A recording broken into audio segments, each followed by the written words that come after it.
Μια προσομοίωση του έξυπνου σπιτιού, στο οποίο χρησιμοποιούμε το μικροελεγκτή Arduino, το οποίο έχουμε προγραμματίσει διάφορα πράγματα πάνω.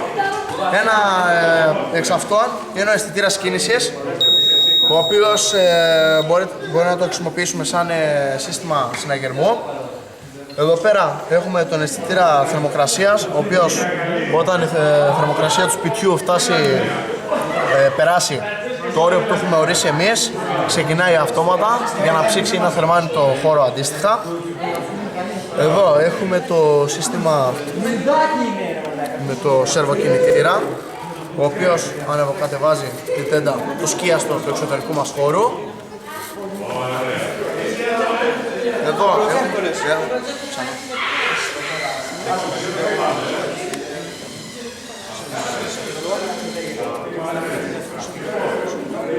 Εδώ δεξιά έχουμε τον αισθητήρα φωτεινότητας, ο οποίος όταν πέσει νύχτα ανάβουν τα φώτα για να φέρει στον χώρο. Από εκεί δεν φαίνεται. Ξεχάλει μια.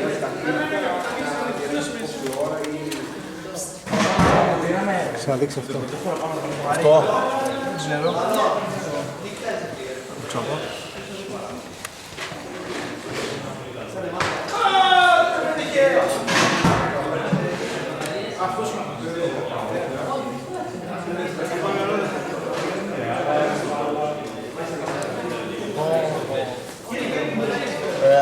Όλα γίνεται να τα επεξεργαστούμε μέσω ίντερνετ, από τη σελίδα που βλέπουμε εδώ πέρα.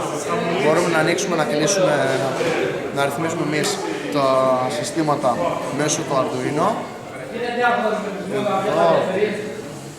Εδώ έχουμε ένα σύστημα το οποίο λειτουργεί με υπέρυθρες, χρησιμοποιώντας ένα κοινό τηλεκοντρόλ που έχουμε προγραμματίσει εμείς, πατώντας το πράσινο κουμπάκι και έναν αριθμό από το 1 μέχρι το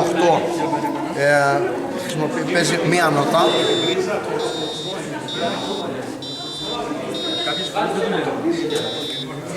Πατώντας το πορτοκαλί κουμπάκι και αριθμός από το 1 έως το 5 παίζει μια συγκεκριμένη μελωδία.